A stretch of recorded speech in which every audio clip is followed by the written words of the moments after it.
Bismillah ar-Rahman ar-Rahim, wa salatu wa salam ala ashraf al-mursalin. Mes chers frères, mes chères sœurs, le nom Muhammad se répète 4 fois dans le Coran et on le trouve dans 4 versets. Dans le verset 144 de Surat Al-Imran, dans le verset 20 de Surat Al-Ahzab, dans le deuxième verset de Surat Muhammad et dans le verset 29 de Surat Al-Fath. Mais quel est l'intérêt de cette répétition? Puisque le nom Muhammad se répète 4 fois dans le Coran, nous allons à Surat Muhammad exactement voir le verset numéro 4. L'étonnant, c'est que le nombre de mots dans ce verset est de 38 mots. Et le nombre de versets dans Surat Muhammad, où on trouve ce verset, est de 38 versets. Subhanallah. Maintenant, sur les 28 lettres de l'alphabet arabe, le verset numéro 4 dans Surat Muhammad n'utilise pas 4 lettres. Voici les lettres avec les ordres alphabétiques. Donc nous avons Harf al-Jim, ordre alphabétique 5, Ta 16, Al-Dha 17, Al-Ghayn 19. La somme de ces ordres alphabétiques nous donne 57.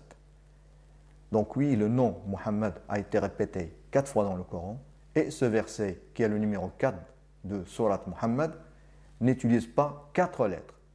Et le total des ordres alphabétiques de ces 4 lettres nous donne 57.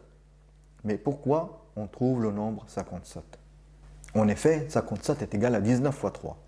19 est aussi le nombre de versets de la première sourate révélée, qui est Surat Al-Alaq. Et le 3 est aussi le nombre de versets de la dernière sourate révélée, qui est Surat Al-Nasr. Maintenant, regardons les lettres du mot Qur'an, avec les ordres alphabétiques. Donc le mot Qur'an en arabe se compose de 4 lettres. Qaf, qui est l'ordre alphabétique 21. Ra, 10. Alif, 1. Noun, 25. Et la somme de ces ordres alphabétiques nous donne 57. Comme on voit, le total des ordres alphabétiques des lettres du mot Qur'an nous donne aussi 57. Donc on a trouvé 57 comme dans le cas des 4 lettres non utilisées par le verset numéro 4 dans Surat Muhammad. Et Surat Muhammad a le numéro 47. Maintenant, au lieu de prendre le verset 4 dans le Surat qui est le numéro 47, nous allons chercher le verset 47 dans Surat An-Nisa qui est le numéro 4. On va inverser les nombres et on va voir ce que nous allons trouver. Suivez avec moi. Donc le verset 47 de Surat An-Nisa qui est le numéro 4 est le suivant. Bismillah ar-Rahman ar-Rahim. Ya ayyuhal ladhina utul kitaba aminu bima nazzalna مصدقا لما معكم من قبل أن نطمس وجوها فنردها على أدبارها أو نلعنهم كما لعنا أصحاب السبت وكان أمر الله مفعولا. Ce verset se classe 450 depuis le début du Coran, ce qui signifie qu'il vient après 539 versets. Et 539 est égal à 7 fois 77. 77 est le nombre de versets de Surat Al-Furqan. Et Al-Furqan, comme on le sait, est l'un des noms du Coran. Subhanallah. Si on compte maintenant les versets à partir de la fin du Coran, et on va regarder le classement des 2 versets, c'est-à-dire le verset 4 qui se trouve dans Surat Muhammad qui est le numéro 47, et aussi le verset 47 qui se trouve dans Surat An-Nisa qui est le numéro 4. Donc pour le verset 4 de Surat Muhammad, ce verset est classé à partir de la fin du Coran, 1688e. Et 1688 est égal à 8 fois 211. Par contre, pour le verset 47 de Surat An-Nisa, qui est le numéro 4, le classement à partir de la fin du Coran est 5697. Et 5697 est égal à 27 fois 211.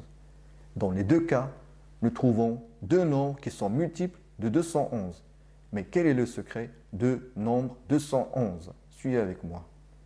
Le nombre 211 est un nombre premier, c'est-à-dire qui se divise soit par 1, soit par lui-même. Et le classement du nombre 211 parmi les nombres premiers est 47e.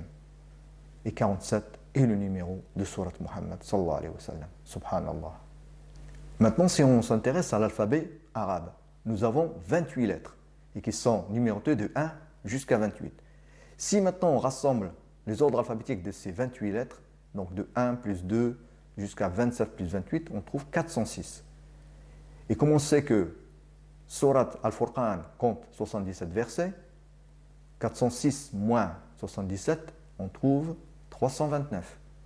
Alors à quoi fait référence le nombre 329? En effet, 329 est égal à 7 fois 47. Et 47 est le numéro de Surat Muhammad sallallahu alayhi wa sallam, sur qui le Coran était révélé, et le Coran était révélé sous 7 dialectes.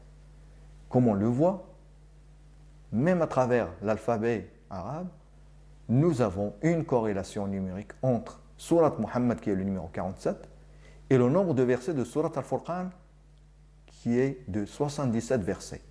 Regardez bien, nous avons ici le numéro de Surat Muhammad et le nombre de versets de Surat Al-Furqan. Maintenant, si on inverse les choses, nous allons prendre le nombre de versets de Surat Muhammad et nous allons prendre le numéro de Surat Al-Furqan. Donc maintenant, le nombre de versets de Surat Muhammad est 38 et le numéro de Surat Al-Furqan est 25. En effet, comme on a dit, Surat Muhammad compte 38 versets et le numéro de Surat Al-Furqan est 25. Et 38 plus 25 est égal à 63. 63 est l'âge du messager d'Allah, Muhammad sallallahu alayhi wa sallam, lorsqu'il mourut et lorsque la révélation du Coran a cessé. Subhanallah, wassalamu alaykum wa rahmatullahi wa barakatuh.